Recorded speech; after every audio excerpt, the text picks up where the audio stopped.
आज का अपना टॉपिक है केंद्रीय बजट 2024-25। इस बजट को वित्त मंत्री निर्मला सीतारमण ने 23 जुलाई 2024 को पेश किया था। शुरू करने से पहले दो तीन चीज़ें आपको जान लेना बहुत ज़रूरी है। जैसे कि हम जानते हैं कि वित्त मंत्री सीतारमण भारत की पहली फुल टाइम फाइनेंस मिनिस्टर है, पहली चीज़।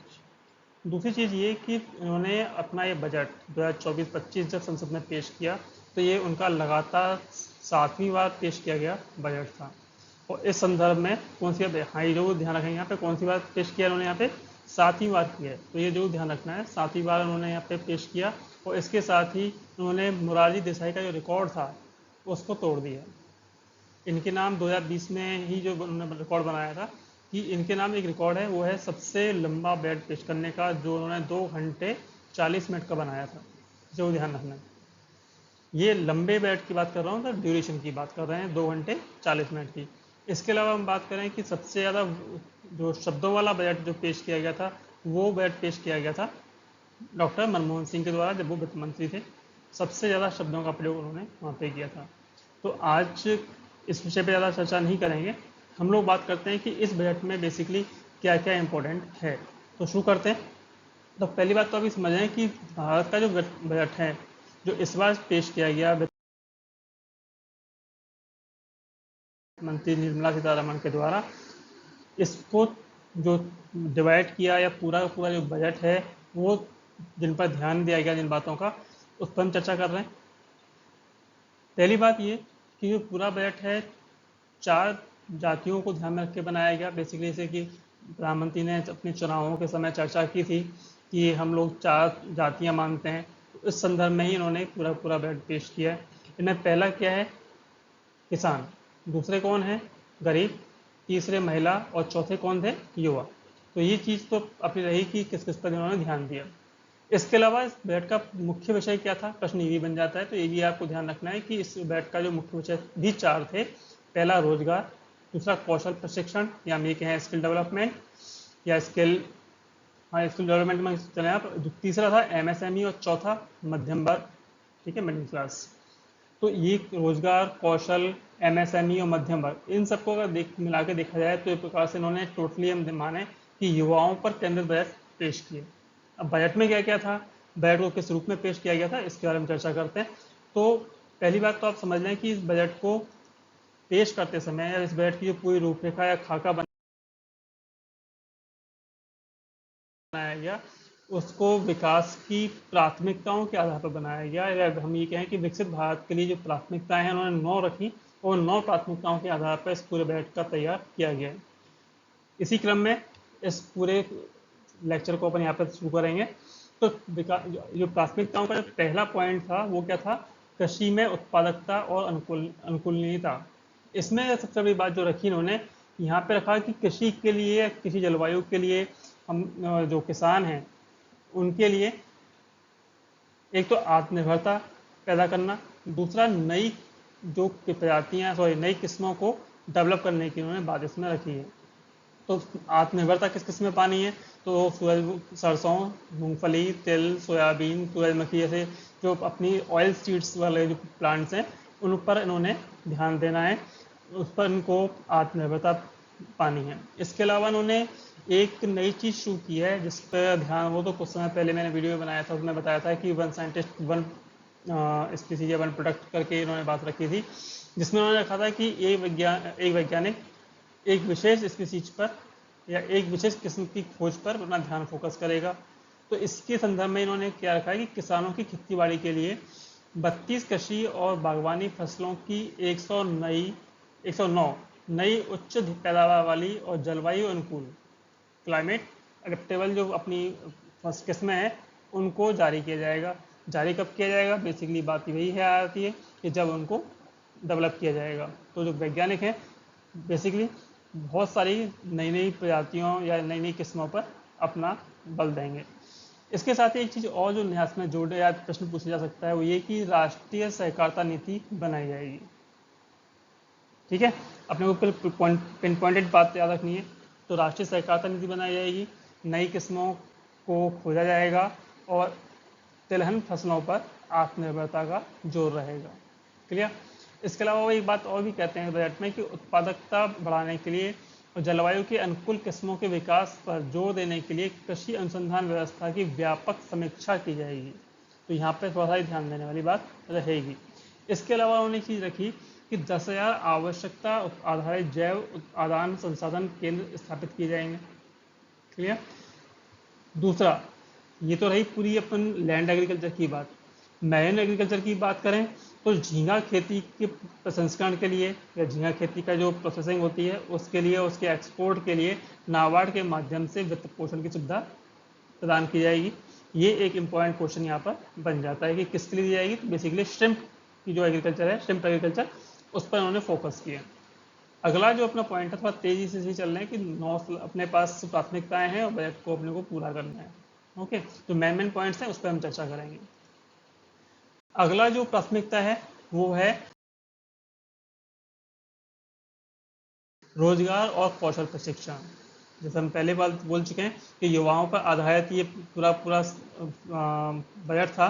तो इसमें हम बात कर रहे हैं कि इस बजट में जो दूसरे भाग था, जो दूसरी प्राथमिकता है, उसमें रोजगार और कौशल प्रशिक्षण की बात की गई है। इस वाले पैकेज में उन्होंने पीएम पैकेज, बेसिकली इन्होंने कई सारी योजनाओं की घोषणा की। देखिए ये घोषणाएं हैं बिल्कुल अलग तरीके से पेश की गई हैं, जिसमें कोई योजनाओं का कोई स्पेसिफिक नाम नहीं है, लेकिन रोजगार या बाकी की चीज़ों को संवर्धन के लिए, उनके डेवलपमेंट के लिए उन्होंने यहाँ पर जिक्र किया है, या फिर जो अगले बजट आने वाला है इस बजट के अकॉर्डिंग जो काम होने वाला है उस पर वो जोर देने वाले हैं। तो इस संदर्भ में हम देखें तो कहते हैं कि जो 3 योजनाएं रखी, योजना क, योजना ख और योजना ग। ओके, तो इन 3 योजनाओं में क्या क्या है। तो कहता है कि सबसे पहली बात जो युवाओं के लिए है कि सभी औपचारिक क्षेत्रों में पहली बार रोजगार प्राप्त करने वाले को 3 किस्तों में 15,000 रुपये तक 1 माह तक का वेतन दिया जाएगा। देखिए साथ में ये भी ध्यान रखना कि जो पैसे हैं वो किस्तों में मिलने वाले हैं।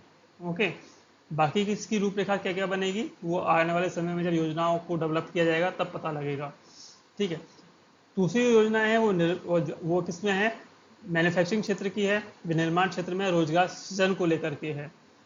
और तीसरी जो योजना है जिसे योजना ग कहा गया है, इसकी इंपॉर्टेंस ये है कि नियोक्ताओं की सहायता की जाएगी। अब जो नियोक्ता मीन्स जो एम्प्लॉय हैं जो कि रोजगार देंगे, उनको भी सहायता दी जाएगी। और किस सहायता क्यों दी जाएगी, जिससे कि वो रोजगार दें, बेसिकली युवाओं को रोजगार दें। और इसके लिए सरकार इनको कुछ हेल्प देगी, कुछ फाइनेंशियल असिस्टेंस उन्हें देगी। तो क्या है कि सरकार नियोक्ताओं के EPFO अंशदान के लिए उन्हें 2 वर्ष तक 3,000 रुपये प्रति माह की प्रतिभूति प्रदान करेगी। ये प्रति रोजगार की बात हो रही है, ये जरूर ध्यान रखना। इसी संदर्भ में पीएम पैकेज की जो 4 योजनाएं हैं, में से एक बात और भी यहाँ पर रखते हैं। वो कहते हैं कि 5 वर्षों की अवधि में 20 लाख युवाओं को कौशल प्रशिक्षण प्रदान किया जाएगा, क्योंकि यहाँ टॉपिक क्या है अपना, रोजगार और कौशल प्रशिक्षण। तो सेकेंड अपना जो प्राथमिकता है बजट की, उसके संदर्भ में तो 20 लाख लोगों को स्किल डेवलपमेंट या स्किल ट्रेनिंग के लिए भेजा जाएगा। साथ ही वो कहते हैं कि परिणाम उन्मुख दृष्टिकोण के साथ हब और स्पोक मॉडल में 1,000 औद्योगिक प्रशिक्षण संस्थानों को उन्नयन किया जाएगा। तो कुल मिलाकर के बात नहीं आ जाती है कि अपने को स्किल डेवलपमेंट पर जोर देने वाली बात इस जो बजट में दी गई है, ये ध्यान रखना है। इसके साथ ही एक इम्पॉर्टेंट चीज़ और भी यहाँ पे दी हुई है इस वाले सेगमेंट में कि सरकार संवर्धित निधि की गारंटी के साथ 7.5 लाख रुपए तक का ऋण प्रदान करेगी। ठीक है, इससे प्रतिवर्ष 25,000 छात्रों को सहायता मिलने की आशा है। तो बेसिकली ये जो गारंटी है 7.5 लाख रुपए तक की, इसमें 25,000 लोग छात्रों को या स्टूडेंट्स को हेल्प की जाएगी। ओके, इसके अलावा हायर जो एजुकेशन है उसमें 10 लाख रुपए तक के ऋण की व्यवस्था की गई है। ये पूरा रोजगार और कौशल प्रशिक्षण वाला जो प्राथमिकता है उसके संदर्भ में उन्होंने कहा है। तीसरी जो प्राथमिकता है वो प्राथमिकता है कि समावेशी मानव संसाधन विकास और सामाजिक न्याय को लेकर के। बेसिकली इस सेगमेंट में या इस प्राथमिकता के अंतर्गत उन्होंने उन चीज़ों को पूरा किया है जिसमें हम आपको अगर ध्यान हो तो जो कोएलिशन सरकार है इस बार, और इस कोएलिशन गवर्नमेंट में JDU और TDP इन 2 का बड़ा विशेष योगदान है। एक आंध्र प्रदेश से आते हैं, एक बिहार से आते हैं।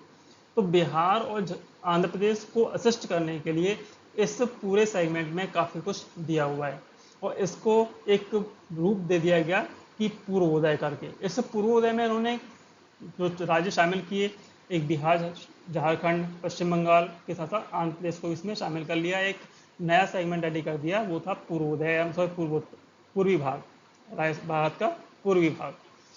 इसके डेवलपमेंट के लिए इन्होंने पूरा पूरा इसमें फोकस किया है।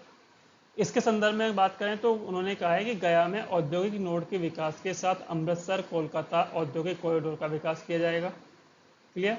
एक और इम्पोर्टेंट चीज़ हम बात करें, जैसे मैंने बिहार की बात कर रहा था, तो नॉर्मल सी बात अब दूसरी बात आप करते हैं कि आंध्र प्रदेश पुनर्गठन अधिनियम, बेसिकली आंध्र प्रदेश और तेलंगाना का जो विभाजन हुआ, इसके संदर्भ में हम बात कर रहे हैं।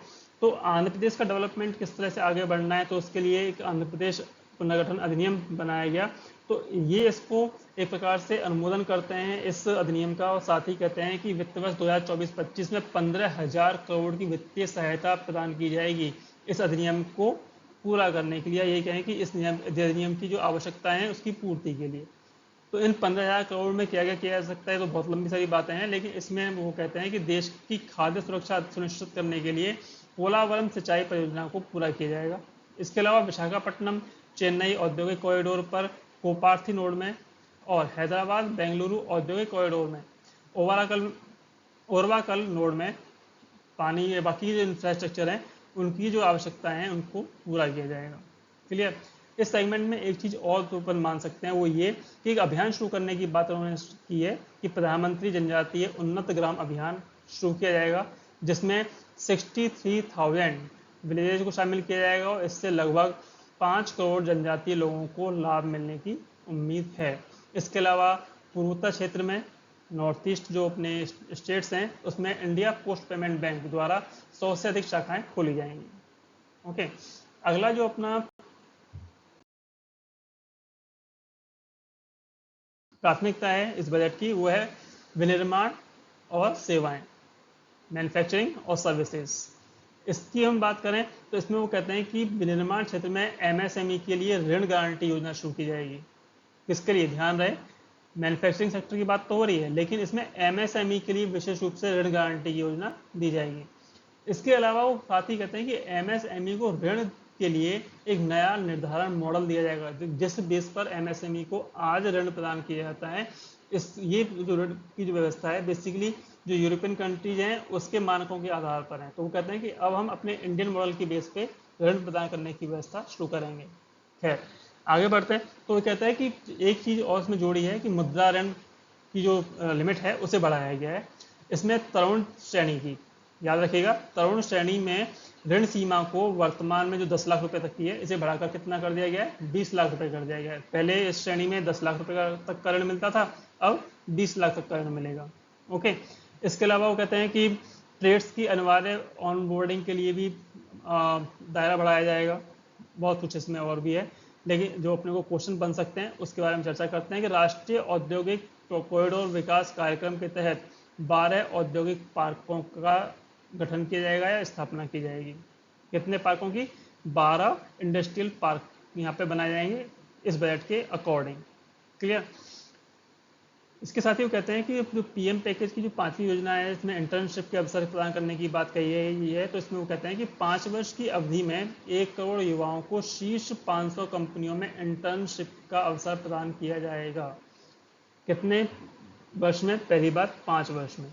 कितने युवाओं को दिया जाएगा, 1 करोड़ को दिया जाएगा।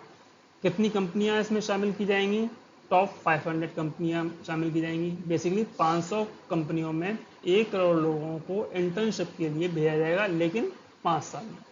क्लियर। इसके अलावा एक चीज़ और जो इम्पोर्टेंट इसमें आती है वो ये कि CSR निधियों के माध्यम से, यहाँ पे इम्पोर्टेंट लाइन है, ये सरकार अपनी तरफ से बात नहीं कर रही, वो करिए CSR निधियों के माध्यम से प्रति माह 5,000 रुपये का भत्ता प्रदान किया जाएगा। इसके अलावा 6,000 रुपये की एक मुश्त सहायता भी प्रदान की जाएगी। क्लियर। बाकी का दिवालियापन को लेकर कुछ समाधान उन्होंने पेश किए हैं, वो बाकी चीज़ें हैं, लेकिन जो इंपॉर्टेंट चीज़ें हैं वो इसमें यहाँ पे अपन रख रहे हैं।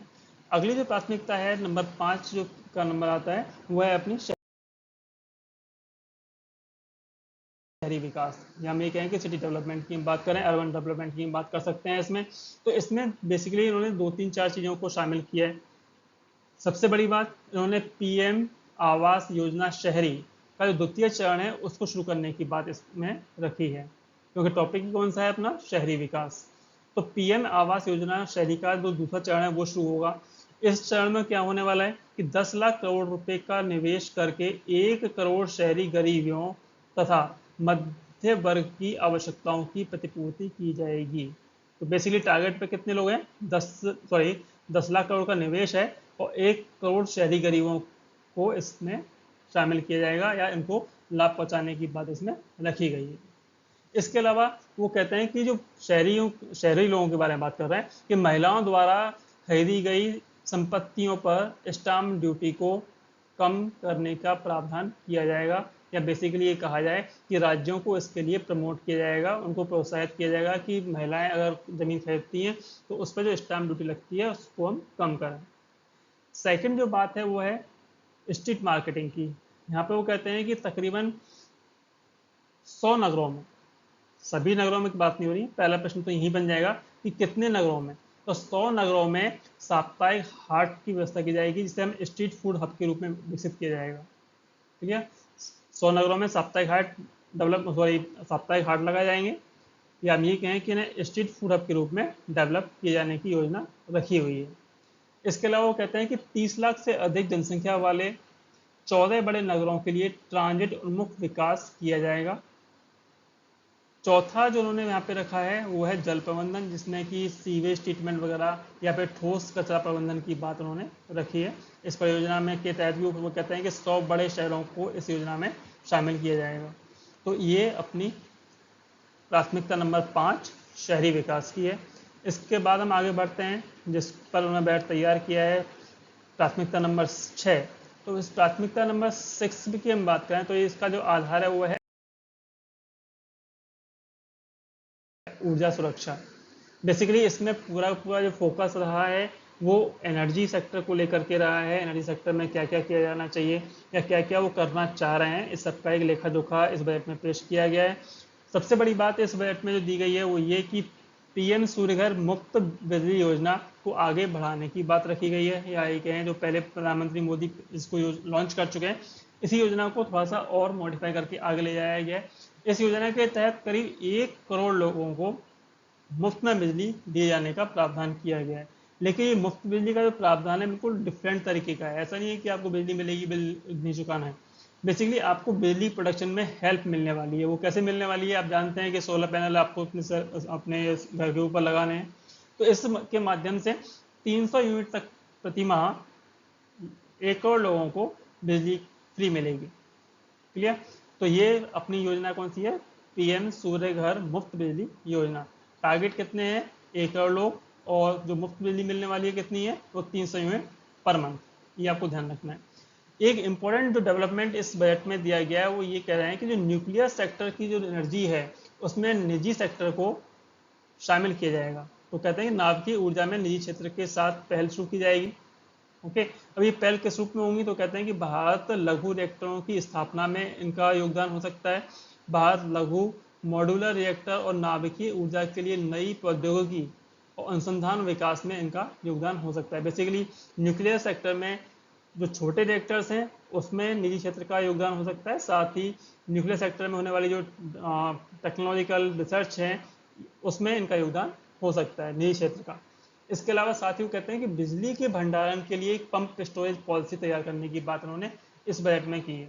इसके अलावा एक इम्पॉर्टेंट बात जो प्रश्न पूछा जा सकता है वो ये 800 मेगावाट वाला, कि एनटीपीसी और बीएचईएल दोनों मिलकर के, एनटीपीसी और बीएचईएल मिलकर के एक जॉइंट वेंचर बनाएंगे, है नहीं अभी, जॉइंट वेंचर बनाएंगे जो कि 800 मेगावाट क्षमता का वाणिज्यिक संचालन संयंत्र की स्थापना करेगा।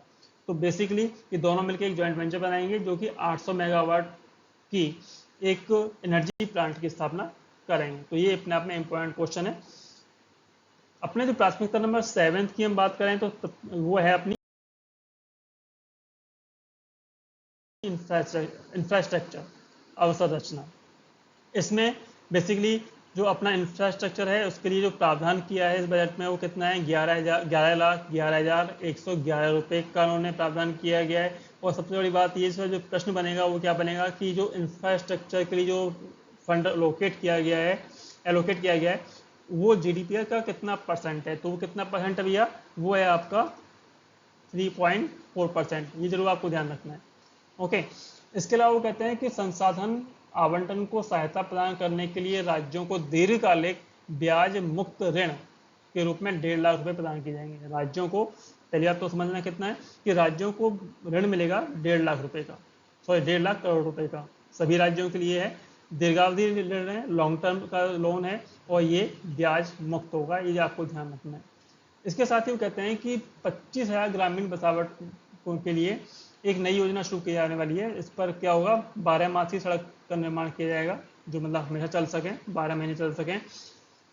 इसके लिए PNGSY का चौथा चरण शुरू किया जाएगा। योजना पहले से चल रही है, इसका चौथा चरण शुरू किया जाएगा जिसके तहत 25,000 ग्रामीण जगहों पर 12 महीने तक उपयोग में लाई जा सकने वाली सड़कों का निर्माण किया जाएगा। इसके अलावा सिंचाई को लेकर के इन्होंने कुछ बातें की गई हैं। इनमें सबसे इम्पोर्टेंट है कोसी मोची अंतर्राज्यीय लिंक, या हमें क्या है कोसी मोची इंटरस्टेट लिंक, बेसिकली यही है। इसके अलावा 20 और नई जो योजनाएं या पुरानी योजनाएं हैं उनका वित्त पोषण किया जाएगा और इसके लिए कितना बजट एलोकेट किया गया है, 11,500 करोड़ रुपए का बजट एलोकेट किया गया है। इसके बाद हम बात करते हैं अपनी प्राथमिकता नंबर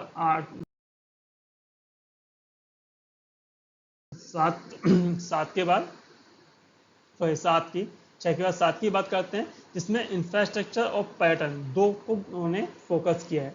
7 में किसको फोकस किया है, टूरिज्म एंड इंफ्रास्ट्रक्चर को फोकस किया है। यहाँ भी कहीं ना कहीं बिहार के डेवलपमेंट के बारे में बहुत कुछ सोचा गया है। यहाँ पे कहते हैं कि जो बिहार में एक मंदिर है विष्णुपद मंदिर, इस मंदिर में एक कॉरिडोर का निर्माण किया जाएगा और एक महाबोधि मंदिर है उसमें भी एक कॉरिडोर का निर्माण किया जाएगा। इन दोनों कॉरिडोर का निर्माण किसकी बेस पर किया जाएगा, काशी विश्वनाथ मंदिर कॉरिडोर मॉडल पर इनका विकास किया जाएगा। तो मंदिरों को याद कर लीजिएगा क्योंकि ये प्रश्न पूछे जा सकते हैं। विष्णुपद मंदिर और महाबोधि मंदिर, इनके लिए कॉरिडोर का निर्माण किया जाना है। इसके अलावा एक बात और रखी गई है, राजगीर, ये बिहार में ही है, तो राजगीर के लिए भी एक व्यापक विकास मॉडल की बात रखी गई है, इसका विकास किया जाएगा। इसके अलावा नालंदा यूनिवर्सिटी को भी डेवलप करने का बात रखी गई है। हम ये कहें कि नालंदा यूनिवर्सिटी को एक एज ए टूरिस्ट प्लेस के रूप में डेवलप किया जाएगा। ओके, इसके अलावा अभी आपको पता है कि बीजेपी की पहली बार सरकार बनी है उड़ीसा में, तो यहाँ पर ही बहुत सारे काम किए जाने के लिए इन्होंने यहाँ बजट एलोकेट किया गया है। ओके, तो ये आपको थोड़ा ध्यान रखना है। इसके बाद हम बात कर लेते हैं कि कुछ मूलभूत अनुसंधान और प्रोटोटाइप विकास के लिए राष्ट्रीय अनुसंधान निधि की शुरुआत की जाएगी। नाम याद रखना है केवल बस, राष्ट्रीय अनुसंधान निधि, और इसका जो फोकस क्या रहेगा, मूलभूत अनुसंधान एवं प्रोटोटाइप डेवलपमेंट। क्लियर। अगले अपने स्लाइड पे पहुंचते हैं और देखते हैं कि जो प्राथमिकता नंबर 8 है, 8 तो हो गया, प्राथमिकता नंबर 9 है वो क्या है, वो है अगली पीढ़ी के लिए, मतलब आने वाला जो भविष्य है उसके लिए वो क्या क्या करने वाले हैं, इसके बारे में चर्चा इसमें की गई है। तो इसमें ग्रामीण और शहरी भूमि के संबंध में कुछ कामों का वर्णन किया गया है, जिसमें वो कहते हैं कि शहरी क्षेत्रों में GIS मैपिंग के साथ भू अभिलेखों का डिजिटलाइजेशन किया जाएगा। तो वहाँ की जो ज़मीन है उनका डिजिटलाइजेशन किया जाएगा, पहली चीज़। साथ ही कहते हैं जो कैडेस्ट्रल मैपिंग है उसका भी डिजिटलाइजेशन किया जाएगा, मिलाकर के खेतों का डिजिटलाइजेशन किया जाना है। इसके अलावा सबसे इंपॉर्टेंट चीज़ वो कहते हैं भू रजिस्ट्री बनाई जाएगी और इस भू रजिस्ट्री को किसान रजिस्ट्री के साथ में जोड़ा जाएगा। ये जरूर ध्यान रखने वाली बात है। ओके, इसके अलावा वो कहते हैं यहाँ पे 2 योजनाओं की बात जरूर यहाँ पे रखी गई है जिस पर प्रश्न पूछा जा सकता है, वो है NPS वात्सल्य योजना।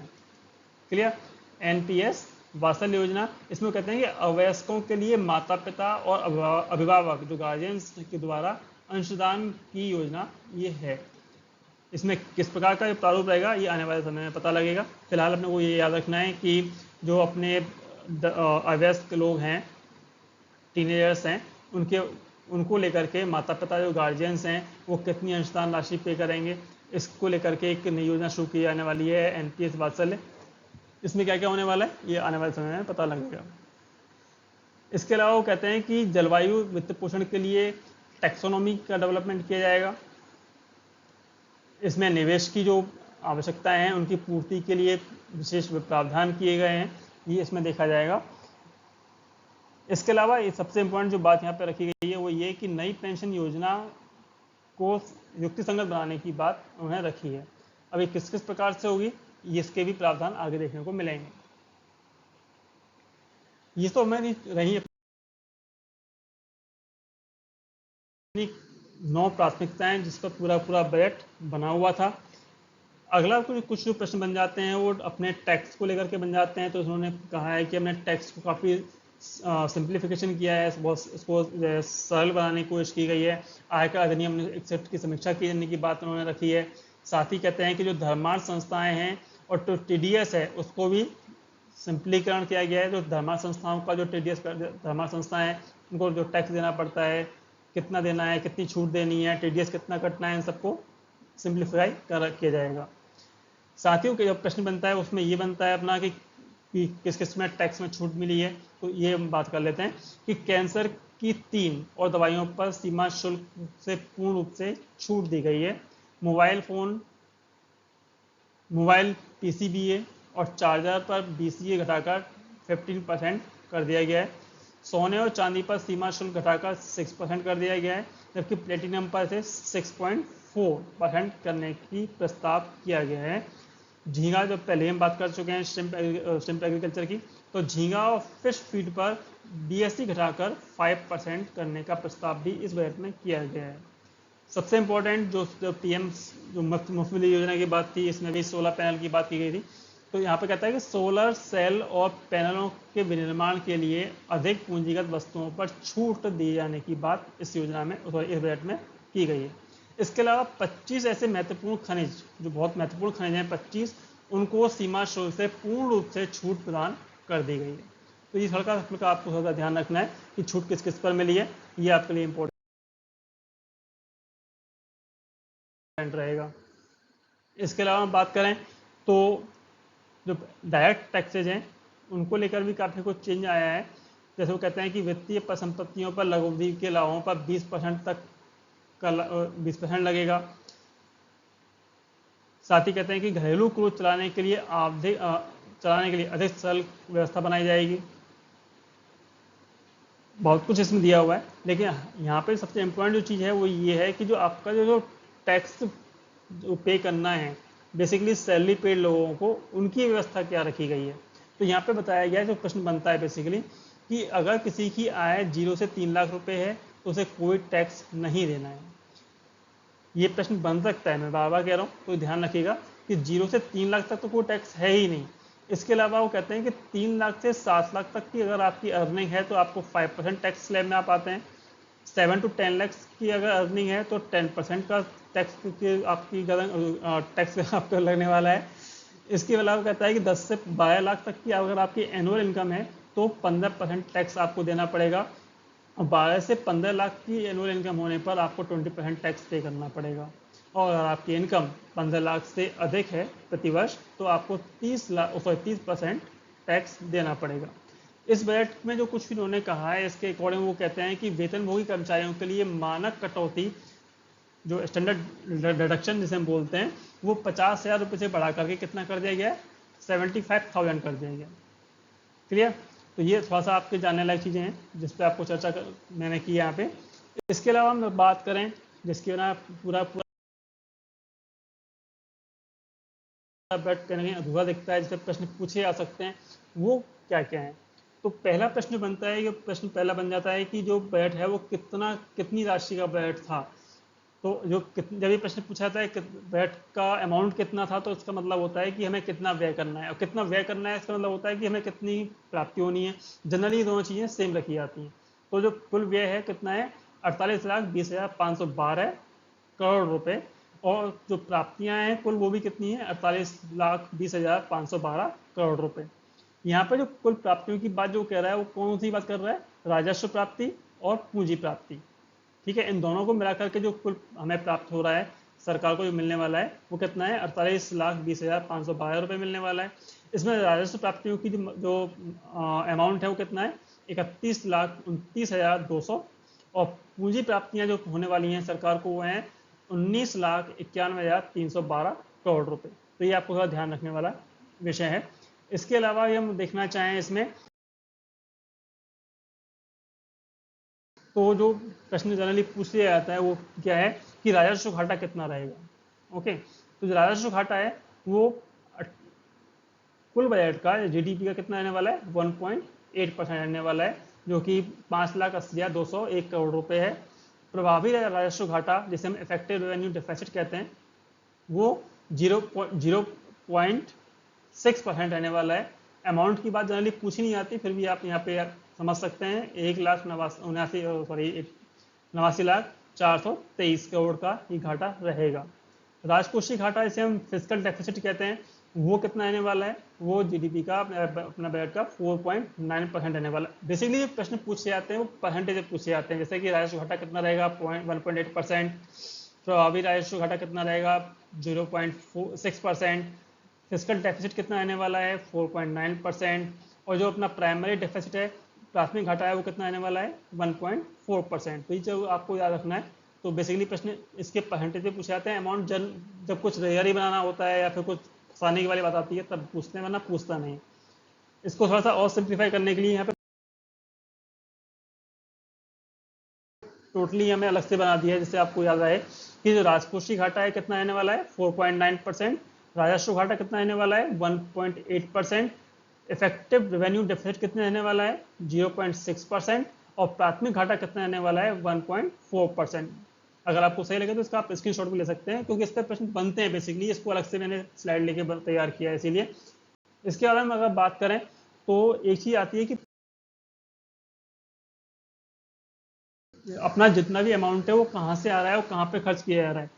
जो मेन चीज़ें हैं उनके बारे में चर्चा की जाती है। तो सबसे पहले हम बात करें कि जो पैसा इकट्ठा होता है सरकार के पास, तो सबसे ज़्यादा पैसा कहाँ से आता है, तो वो कहता है सबसे ज़्यादा पैसा सरकार के पास जो आता है वो आता है उधारी से या अन्य देयदाताओं से 27%। जनरली प्रश्न आ ही जाता है। इसका नंबर आता है जीएसटी टैक्स का, कि जो जीएसटी टैक्स है वो 18% है जो कि राज्य सरकार को प्राप्त होता है। इसके बाद निगम कर के द्वारा, कॉर्पोरेट टैक्स के द्वारा 17% के आसपास का जो बजट है वो सरकार प्राप्त करती है। इसके अलावा बहुत सारी चीज़ें हैं इनको आप देख सकते हैं। जो टैक्स के माध्यम से बात करें तो 19% के आसपास का भी मिलता है। यहाँ पे देखें तो जीएसटी से ऊपर टैक्स का नंबर आ जाता है। तो क्लियर हो गया यहाँ पे कि उधार, उसके बाद आपका टैक्स, इसके बाद जीएसटी और उसके बाद कॉर्पोरेट टैक्स, ये एक सीक्वेंस बनेगा। क्वेश्चन भी इसी से पूछा जाता है कि सबसे ज़्यादा या फिर किस क्रम में ये आप सरकार को बैट प्राप्त होता है या पैसा प्राप्त होता है। इसके अलावा हम बात प्रश्न पूछा जाता है कि अगर पैसा जो आया है सरकार के पास, जो प्राप्तियां हुई हैं, उनमें सबसे ज़्यादा पैसा खर्च किस चीज़ पे किया जाता है भैया। तो कहता है कि सबसे ज़्यादा जो खर्च सरकार करती है वो किस पे करती है। तो आपको दिखाई दे रहा होगा यहाँ पे 21% दिखाई दे रहा है यहाँ पे कहीं, हाँ जी दिखाई दे रहा है। ये 21% जो खर्चा है कहाँ हो रहा है अभी, ये हो रहा है करों और शुल्कों में राज्यों का हिस्सा। बेसिकली जो राज्यों को दिए जाने वाला जो व्यय है वो सबसे बड़ा हिस्सा यहाँ बनता है, वो कितना है 21%। इसके बाद नंबर आता है अपना 19% का, वो किसका है ब्याज और भुगतान। तो बेसिकली देखा है तो बहुत बड़ा हिस्सा है जो कि हम किसमें दे देते हैं, इंटरेस्ट के तौर पर दे देते हैं। क्यों देना पड़ता है, क्योंकि आपने ऊपर भी देख रहे हैं, यहाँ भी आपने देखा क्या कि आपको जो बहुत बड़ा हिस्सा जो पैसे का मिल रहा है, या सबसे ज़्यादा पैसा जो आप प्राप्त करते हैं वो किससे करते हैं, वो भी आप उधारी से कर रहे हैं। तो उधारी से कर रहे हैं भैया तो ब्याज तो देना पड़ेगा। तो सबसे ज़्यादा भुगतान भी अपने को यहाँ पे राज्यों को दिया जाता है। और राज्यों को ये बात जो सबसे ज़्यादा भुगतान करना पड़ता है वो किसके रूप में करना पड़ता है, ब्याज के रूप में करना पड़ता है। इसके बाद देखें तो सबसे ज़्यादा जो नाम आ रहा है, अमाउंट आ रहा है 16% का, वो किसके रूप में है, केंद्रीय क्षेत्र की स्कीम। जो भी स्कीम जो चाहे राज्यों में चल रही हैं या केंद्र शासित प्रदेशों में चल रही हैं, उन स्कीमों में या रक्षा बजट में सब्सिडी वगैरह में जो कोई पैसा खर्च होता है वो 16% खर्चा सबसे मोटे मोटे खर्चों में शामिल होता है। इसके अलावा वित्त आयोग और अन्य आयोग के अंतरण में 9% दिया जाता है, बाकी का यहाँ पे दिया हुआ है। तो आगे बढ़ लेते हैं।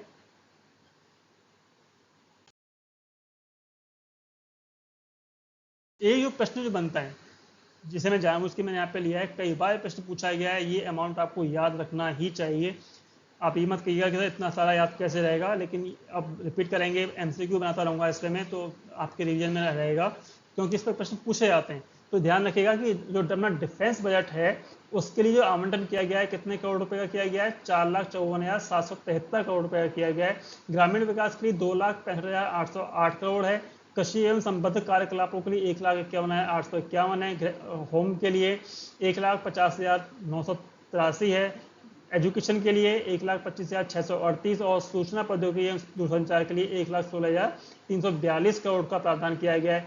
हेल्थ सेक्टर के लिए 89,287 89,287 करोड़ रुपए का प्रावधान किया गया है। एनर्जी सेक्टर के लिए 68,769 करोड़ रुपीस का प्रावधान किया गया है और समाज कल्याण के लिए 56,501 करोड़ रुपए का, जबकि वाणिज्य और उद्योगों के लिए 47,559 करोड़ रुपए का प्रावधान इस बजट में किया गया है। तो ये चीज हमें ध्यान रखनी है। फिलहाल इस पर जितना ध्यान रखेंगे तो आई होप कि आपको इससे बहुत कुछ मिलेगा। बहुत सारे क्वेश्चंस इसमें पूछे जा सकते हैं, तो बी केयरफुल। इस वीडियो को आप बार बार देखें और इससे अनुमान लगाएं, थोड़ा इसका प्रैक्टिस करते रहें। मैं फिर कह रहा हूँ MCQ बनाता रहूँगा, जिससे कि आपको ये चीज़ें रिपीट होती रहेंगी तो थोड़ा सा डिजाइन में बैठ जाएंगी। जनरली जो भी अभी एग्जाम आने वाले हैं नियर फ्यूचर में, उनमें इन प्रश्नों की आने की संभावनाएं बहुत ज़्यादा हैं। तो आई होप ये वीडियो आपके लिए बहुत अच्छा रहेगा, हेल्पफुल रहेगा फॉर एग्जामिनेशन। अगर आपको ये वीडियो ठीक लगता है तो please I request you to subscribe this channel and जो अपना नोटिफिकेशन बटन है उसको क्लिक करना मत भूलिएगा please. So have a nice day, thank you for the day.